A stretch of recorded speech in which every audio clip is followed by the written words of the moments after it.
Melhor. Bom dia novamente. Agora sim. Irmãos, que bom participar desse momento, né? Agradeço o departamento infantil que confiou a minha tarefa da pregação dessa manhã. É muito legal participar desse momento. Quando a gente pensa, né? Eu não sirvo para esse tipo de coisa, irmão. Obrigado. Eu me emociono porque eu cresci nessa igreja.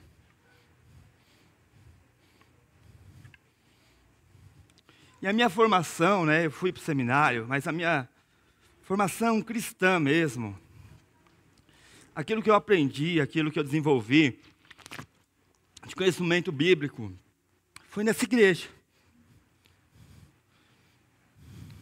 Então, desde os 7 anos de idade aqui, né, mais lá na comunidade, mas vindo para cá, e eu tive o privilégio de participar de muitos momentos como esse. Isso é um privilégio mesmo. E agora ver as crianças, ver os meus próprios filhos que costumam participar desses momentos também é realmente algo emocionante para mim. Saber que a gente tem continuado, né? Então, obrigado, né, por vocês terem confiado em mim nessa manhã, pregação. E o texto escolhido, irmãos, é Provérbios, capítulo 3, já foi lido, os versos 5 e 6. Então, nós vamos ler a partir do verso 1, tá? Então, eu quero ir do Provérbios 3, do verso 1 ao verso 6. Eu quero estender um pouquinho mais aqui o texto, para que a gente pegue um pouco da ideia aqui do capítulo 3, tá bom? Então, Provérbios, capítulo 3, versos de 1 a 6.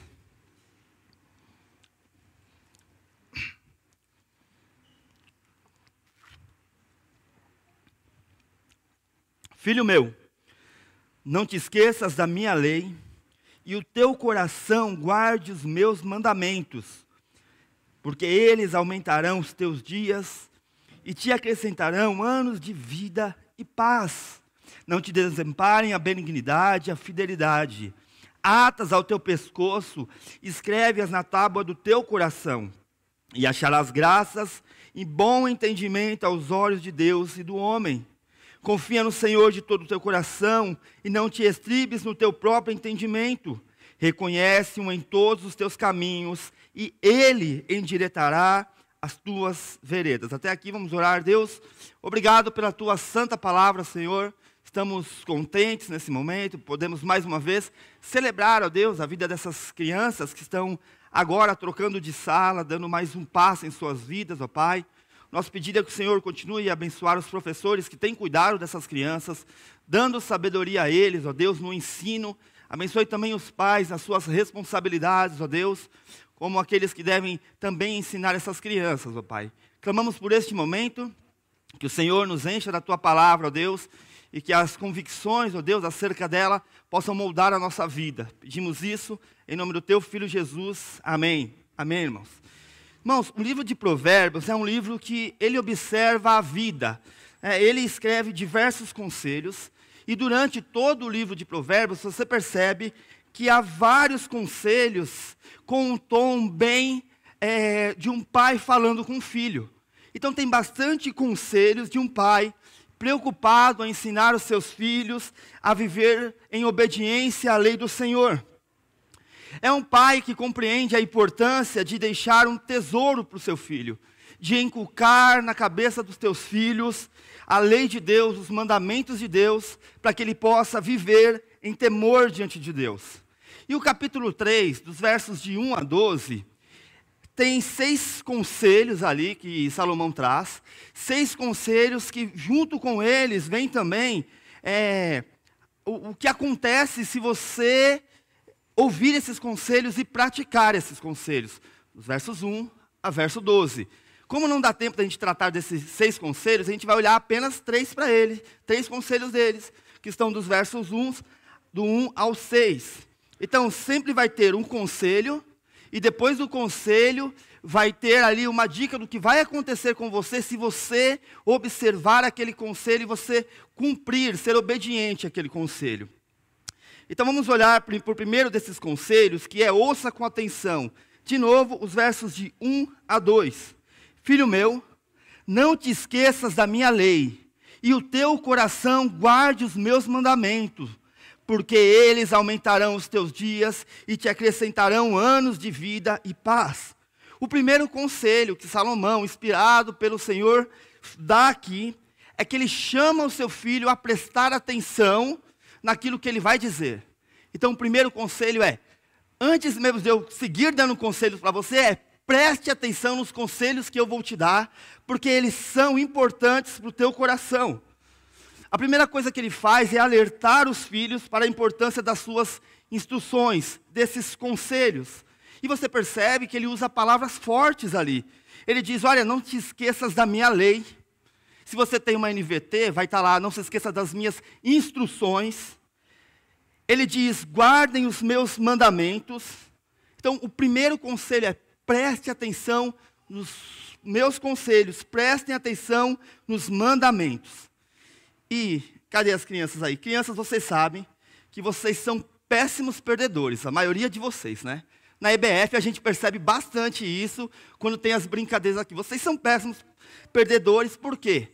Porque a tia está aqui tentando ensinar as regras para vocês das brincadeiras, e você não está interessado na regra. Você está interessado logo em ir para a brincadeira, você quer saber de brincar.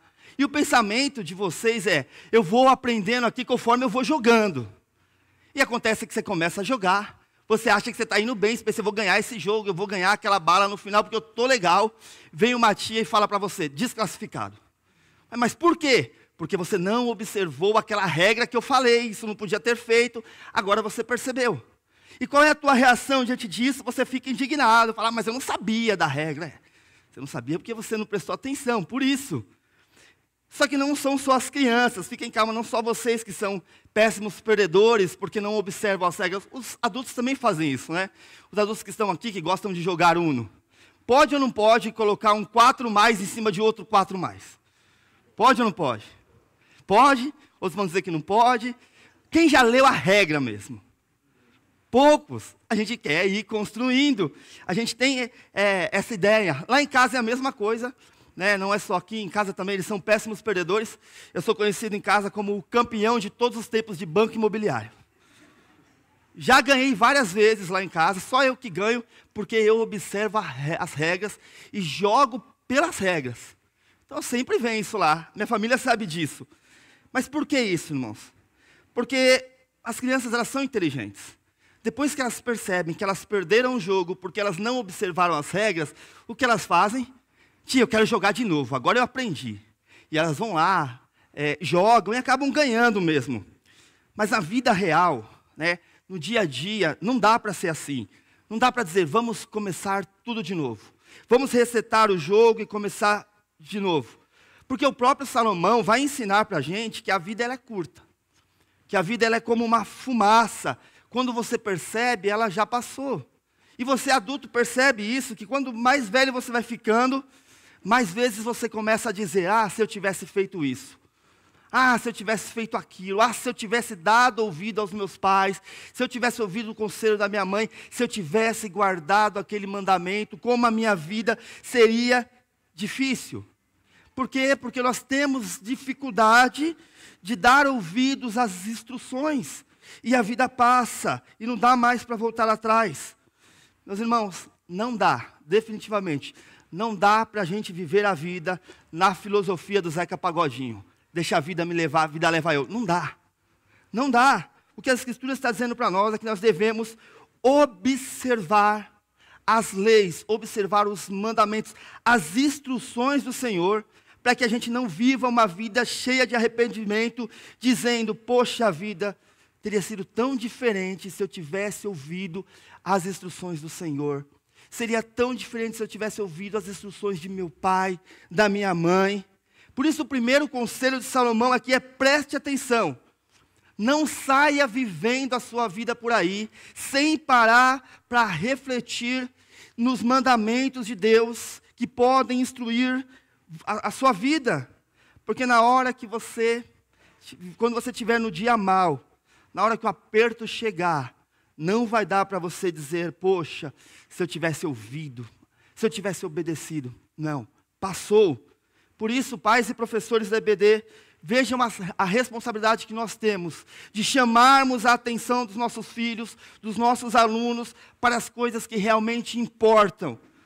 de mostrarmos para eles a seriedade da fidelidade a Deus e da observância da lei de Deus, de instruirmos essas crianças a tomarem decisões de acordo com as Escrituras, de acordo com o Santo Evangelho do Senhor. E como eu disse, tem uma estruturinha aqui no texto. Primeiro ele fala para nós, ele dá a instrução, ele dá o conselho. E depois ele traz o resultado de todas as vezes que a gente cumprir esse conselho. E agora ele vai trazer o resultado, olha o verso 2. Se nós prestarmos atenção na lei, se guardarmos os mandamentos, se dermos ouvidos às instruções, o que acontecerá? Verso 2, porque eles aumentarão os teus dias e te acrescentarão anos de vida e paz. Você quer ter uma vida tranquila? Você quer ter uma vida que desfrutar de uma velhice em paz, com tranquilidade? A receita está aqui. Ouça os bons conselhos, ouça os mandamentos. Os mandamentos do Senhor, eles são para a nossa proteção. São parecidos com os mandamentos, né, com as instruções que os pais dão aos filhos. Quando o pai olha para um filho e fala, não come isso. Não coloca a mão na tomada. Sabe, não põe isso na boca que vai engasgar. Não passa a mão em cachorrinho na rua que vai dar ruim esse negócio. São todas instruções a fim de preservar a vida da criança. Os mandamentos do Senhor, eles servem para a preservação da nossa vida também. Quer ter uma vida de paz, de alegria, de tranquilidade? Ouça os mandamentos do Senhor. Ouça os seus mandamentos. E aí sim nós teremos uma vida mais tranquila. Esse é o primeiro conselho de um homem que está interessado em aconselhar o seu filho, em dar bons conselhos. Preste atenção nas instruções. Preste atenção nos mandamentos. E aí a segunda instrução está nos versos de 3 a 4, com a mesma estruturinha. Não te desamparem a benignidade e a fidelidade. Ata os teu pescoço, escreve-as na tábua do teu coração, e acharás graça e bom entendimento aos olhos de Deus e do homem. Nesse ponto, Salomão, inspirado pelo Senhor, ele vai falar que nós devemos ensinar e nós devemos andar em benignidade e fidelidade. Benignidade e fidelidade, essas duas palavrinhas têm um sentido muito próximo. A ideia, irmãos, é de viver em lealdade, viver em justiça, viver em bondade, de ser reto, de ter uma vida íntegra. E que isso aconteça tanto diante de Deus, quanto também diante dos homens. Expressando assim o primeiro e o segundo mandamento, amar a Deus e amar ao próximo. Por isso o texto diz para nós que nós devemos viver com benignidade e fidelidade, ou seja, viver de forma justa, de forma correta. Que tipo de gente é essa? É gente de palavra, sabe? A gente quando fala alguma coisa vai lá e cumpre mesmo. Gente que você não precisa de um contrato assinado, né, reconhecido na firma para que você confie no que ele está dizendo. Gente que um aperto de mão serve para você saber que de fato ele vai ser justo naquilo que ele prometeu. E qual é a forma de viver assim? O mesmo verso 3 ele diz, não te desamparem a benignidade e a fidelidade. Ata os teus pescoços e escreve-as na tábua do teu coração. Percebe o peso que tem aqui? A ideia é que você deve ser alguém fiel, mas não só de vez em quando. É sempre. É diante de Deus e diante dos homens. A ideia é de alguém que nunca esquece a fidelidade. Alguém que não deixa a fidelidade em casa e vai para o trabalho e fala, não, isso aqui serve no meu relacionamento familiar, mas não serve no meu trabalho, não. É alguém que anda de forma fiel. Alguém que carrega a fidelidade, a benignidade como um colar. Que toda vez que ele olha, ele lembra. Alguém que tem essa marca tatuada no seu coração. É que ele lembra que ele é fiel e que ele é benigno. É alguém justo em tudo que faz. E a pergunta para nós, seja você adulto, seja você uma criança, você vive dessa forma? Você é alguém que vive em integridade em tudo que você faz? Você é alguém que trabalha com fidelidade? Ou você só é dedicado no teu trabalho quando o chefe está perto? e quando ele sai, você continua assistindo lá a tua série no Netflix. Você é uma criança que é obediente aos seus pais só enquanto você está perto do pai? Ou quando você está distante também, você se lembra das instruções, dos mandamentos e permanece fiel e obediente? Você é um adulto honesto com o seu cônjuge? Ou você vive omitindo coisas da sua esposa ou do teu esposo? Você vive de forma justa?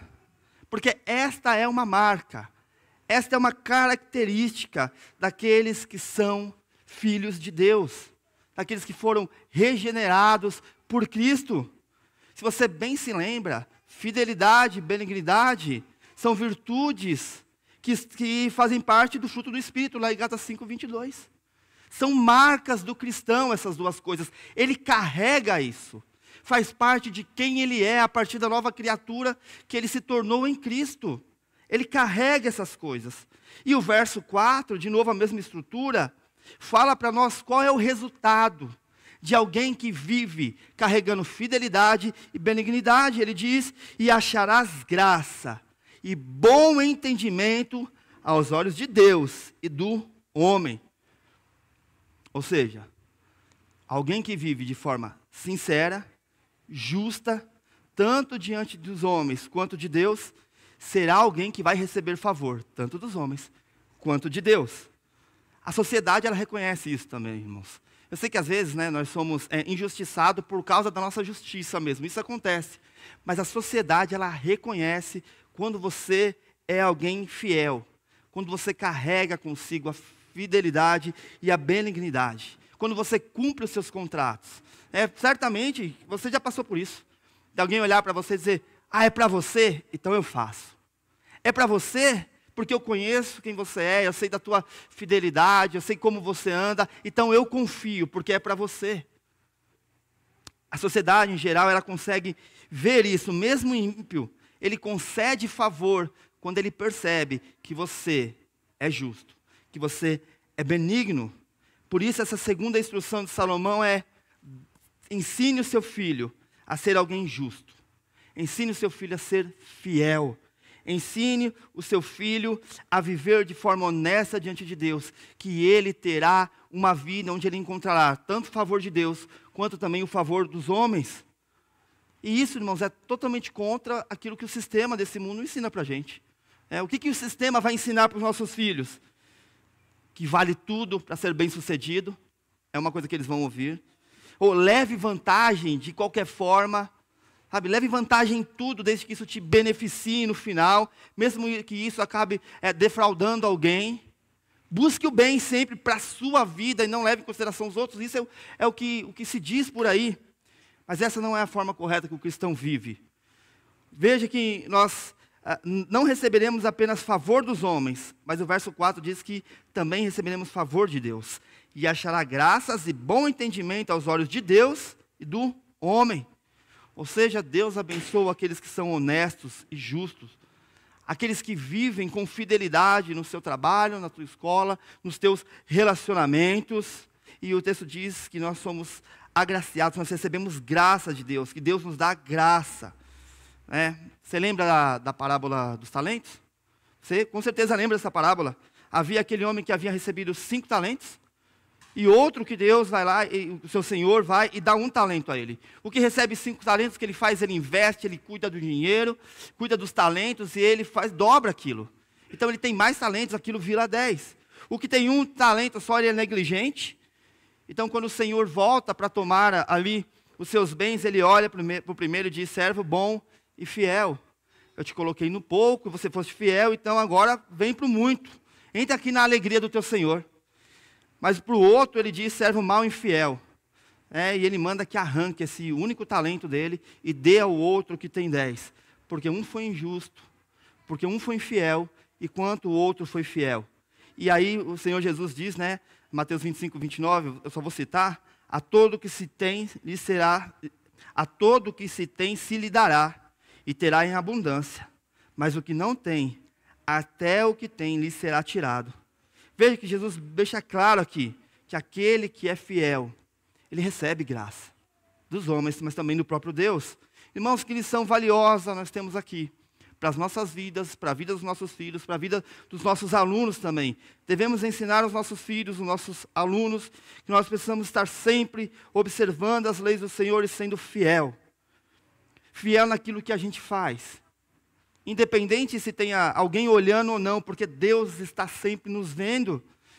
E mesmo que os homens nos tratem com injustiça ou não nos dê a justiça que é correta, ainda assim nós estamos diante de um Deus que é fiel e que é benigno. E que nos abençoa. Que lição maravilhosa para nós, independente de quem esteja nos vendo, qual o ambiente que nós estamos, se é na nossa casa, ou se é num ambiente público, ou se é só você e o teu celular, independente disso, o chamado é para que você viva uma vida de fidelidade a Deus, e você será abençoado.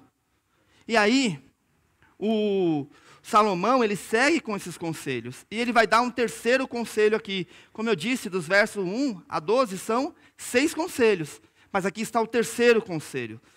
Não seja arrogante, os versos de 5 a 6, que é o texto escolhido dessa manhã. E ele diz: confia no Senhor de todo o teu coração, e não te estribes no teu próprio entendimento. Reconhece-o em todos os teus caminhos, e ele endireitará as tuas veredas. De novo, um pai preocupado com seu filho, que deseja dar instruções a ele, diz a ele que ele não pode ser arrogante. E definitivamente, irmãos, a arrogância não é uma marca do cristão. Nós não podemos viver confiando em nossa sabedoria, confiando em nosso entendimento, confiando em nossos bens. E a gente vê bastante disso, homens e mulheres que depositam a sua fé, que depositam a sua segurança naquilo que eles possuem, seja no teu currículo, seja na sua capacidade intelectual, seja de tudo aquilo que ele pôde guardar durante a tua vida. E essas pessoas, quando percebem que as coisas começam a dar errada, como elas vivem? De forma ansiosas. Porque ela vê que tudo que ela construiu, tudo que ela fez não é suficiente para dar segurança para ela. Porque ela confia somente na sua força, no seu braço, no seu conhecimento. E quando isso tudo cai, ela fica ansiosa. É por isso que o conselho do pai é: não viva a sua vida confiando na sua própria sabedoria. Não viva a sua vida confiando na sua estabilidade financeira, no teu conhecimento. Porque quando essas coisas naufragarem, quando essas coisas derem errada, você vai ficar perdido. O cristão, ele não vive a sua vida assim. O cristão vive uma vida confiando no Senhor. Ele confia não nas suas estratégias de sobrevivência, mas nas estratégias que Deus tem para ele. Ele confia na soberania de Deus. E o verso 6, de novo, traz o resultado daqueles que confiam em Deus. Ele diz: reconhece-o em todos os teus caminhos e ele endireitará as tuas veredas. Quem anda ansioso, irmãos, quem anda muito ansioso com as coisas, é gente que acha que tem controle sobre os teus próprios caminhos, sobre a vida. Então ele não consegue descansar. E faz sentido isso. Se a minha segurança, se a minha vida depende exclusivamente daquilo que eu faço, então eu não quero descansar nunca. Porque eu quero que tudo dê certo. E aí o que nós temos com isso? Cada vez uma sociedade mais cansada, homens mais robotizados, famílias desestruturadas, porque os pais não conseguem ter relacionamento com os filhos, porque tudo gira em torno daquilo que eles podem conceder aos filhos, por meio daquilo que eles vão ganhar. Pessoas que não conseguem descansar nunca. Mas o conselho é: confie no Senhor. Confie os nossos caminhos a Ele. Sabendo que sim, nós devemos trabalhar, mas no final das contas, nós sempre confiamos em Cristo, em Deus, porque nós sabemos que Ele é soberano, que Ele é Senhor, que Ele é o dono dos nossos caminhos, que Ele é quem faz com que a nossa vida dê certo, que Ele é o bom pastor, é Ele que nos leva a pastos verdejantes, é Ele que nos leva a águas tranquilas, é Ele que mesmo quando nós passamos pelos vales da sombra da morte, Ele nos dá descanso. Confie no Senhor e não em si mesmo. É por isso que nós vivemos uma vida confiando em Deus. E o resultado daqueles que confiam em Deus, eles não andam ansiosos. eles não andam com medo, eles não são temerosos acerca daquilo que irá acontecer. O Salmos, que está pertinho aqui, então vou abrir, Salmos 27, capítulo 20, verso 7, ele fala disso, dessa necessidade da confiança real em Deus e não nas coisas. Salmos capítulo 20, verso 7. Uns confiam em carros e outros em cavalos, mas nós faremos menção do nome do Senhor nosso Deus. Veja, um chamado para que a gente confie exclusivamente em Deus. Pais, de novo, aluno, que é o nosso tema aqui dessa manhã hoje, essas instruções são necessárias hoje. E a pergunta é, você tem instruído os seus filhos desse jeito? Vocês têm ensinado a eles que a arrogância não é uma marca do cristão, que tudo que nós temos, tudo que nós vivenciamos no nosso lar é fruto da bondade de Deus, aquilo que Ele tem nos dado, que ainda que a gente trabalhe, ainda que a gente produza, tudo isso só é possível por causa de Deus que nos dá a capacidade e a força para fazermos isso. O seu filho sabe que tudo que você tem, todos os momentos de alegria e paz que você desfruta, são oriundos de um Deus bondoso que tem te abençoado, eles sabem disso, eles têm percebido isso no teu lar, eles estão acostumados com essa ideia de gratidão. Porque eu tenho dito, irmãos, gratidão não é algo natural do coração. Nosso coração ele é por natureza arrogante. Nós precisamos treinar os nossos corações, treinar os corações dos nossos filhos a serem gratos ao Senhor. Esse é o conselho que nós vemos aqui desse homem, um conselho inspirado pelo próprio Deus, é um conselho urgente, porque cada vez mais, irmãos, o que nós vemos na nossa sociedade é que os homens, eles são marcados, eles são reconhecidos por aquilo que eles produzem, e as crianças vão crescer ouvindo isso, que o valor delas está naquilo que elas produzem. E qual é o mal disso? Porque isso faz com que muitas pessoas não venham a Cristo. Porque eles pensam, está tudo certo com a minha vida. Eu vou construir uma carreira, eu vou ter uma boa poupança, eu vou estudar todos os assuntos desse mundo, eu serei alguém inteligente, que é diferente, obviamente, de sabedoria. Eu vou adquirir um monte de coisa, porque para que eu tenha uma vida bem tranquila. E quando nós vamos diante de homens assim, dizemos, você precisa de Cristo, ele diz, eu não preciso de nada, eu tenho tudo. Olha para a minha realidade, eu tenho mais do que vocês, vão dizer para nós. Porque eles não reconhecem o tamanho do perigo que eles estão. Porque eles olham para as suas vidas e pensam, bom, eu confio naquilo que eu tenho feito. Por isso que esse conselho de Salomão, ele é importantíssimo para nós. E para os nossos filhos, para os nossos alunos hoje. Confie em Deus. Mantenha os teus olhos em Deus. E há algo que ilustra muito bem essa ideia nas Escrituras. O jovem rico, Mateus capítulo 19, é uma boa forma de ilustrar essa ideia aqui. Mateus 19, verso 16 ao 30.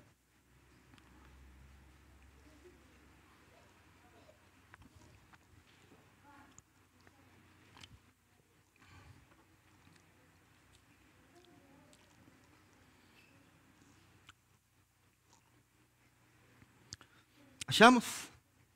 Vamos lá. E eis que alguém, aproximando-se, disse-lhe, bom mestre, que bem farei para conseguir a vida eterna? E ele disse-lhe, por que me chamas bom? Não há um bom senão um só, que é Deus. Se queres, porém, entrar na vida, guarda os mandamentos. Disse ele, quais? Jesus disse, não matarás, não cometerás adultério, não furtarás, não dirás falso testemunho. Honra teu pai e a tua mãe, e amarás o teu próximo como a ti mesmo. Disse-lhe o jovem, tudo isso tenho guardado desde a minha mocidade. Que me falta ainda? Disse-lhe Jesus, se queres ser perfeito, vai. Vende tudo o que tens e dá aos pobres, e terás um tesouro no céu, e vem, segue-me. E o jovem, ouvindo esta palavra, retirou-se triste, porque possuía muitas propriedades. Disse então Jesus aos seus discípulos, em verdade vos digo, que é difícil entrar um rico no reino dos céus. E outra vez vos digo que é mais fácil passar um camelo pelo fundo de uma agulha do que entrar um rico no reino de Deus. E os seus discípulos, ouvindo isso, admiraram-se muito, dizendo: quem poderá, pois, salvar-se? E Jesus, olhando para eles, disse-lhes: aos homens é isso impossível, mas a Deus tudo é possível. Veja, temos um jovem aqui, que ele achava que a sua segurança estava nos seus bens ou na sua própria justiça. Mas quando Jesus abre a cortina do seu coração e mostra para ele que ele não nutria um amor a Deus, mas o que ele tinha na verdade era uma justiça própria, que ele amava mais aquilo que ele construiu para se chegar até Deus. Quando Cristo mostra isso para ele, ele não resiste, ele não consegue ficar com Cristo, ele vai embora, porque ele confiava mais na segurança, ele confiava mais na sua própria sabedoria, mais naquilo que ele tinha adquirido e na sua própria justiça. Ensine esses pequenos, mostrem para cada um deles que o bem mais valioso que eles podem ter é a pessoa de Jesus Cristo. É o santo evangelho de Deus, é isso que eles precisam compreender. Esse jovem rico estava diante da pessoa mais valiosa do universo. E ele não pôde reconhecer, porque ele estava confiando na sua justiça, nos seus bens. E há outra parábola também, ainda em Mateus, capítulo 13, dos versos 45 a 46, que nos ajuda também a entender. 13, 45 e 46. E ele diz, vou esperar os irmãos acharem. Diz o seguinte: outro se, o reino dos céus é semelhante a um homem negociante, que busca boas pérolas, e encontrando uma pérola de grande valor, vendeu tudo que tinha e comprou-a. E até o verso 47 também. Igualmente o reino dos céus é semelhante a uma rede lançada ao mar. Só até o 46 mesmo, isso. O reino dos céus é semelhante a um homem negociante que busca boas pérolas. E quando ele encontra esse tesouro tão precioso, ele abre mão de tudo para poder adquirir esse tesouro. Irmãos, nós temos um tesouro preciosíssimo. E a nossa missão, enquanto pais, professores, é apresentar e mostrar esse tesouro a cada um desses alunos. Durante esse ano, seja na sua casa, seja como um professor dando aula, concentre-se em dar estes conselhos a essas crianças. A dar conselhos que são valiosos. Guardem a lei do Senhor. Guardem e andem em fidelidade e em justiça. E não menos importante, ensine essas crianças a amar aquele que é o tesouro mais precioso, o próprio Cristo. O próprio Cristo Jesus, morto numa cruz, ressuscitado, e que virá nos buscar um dia.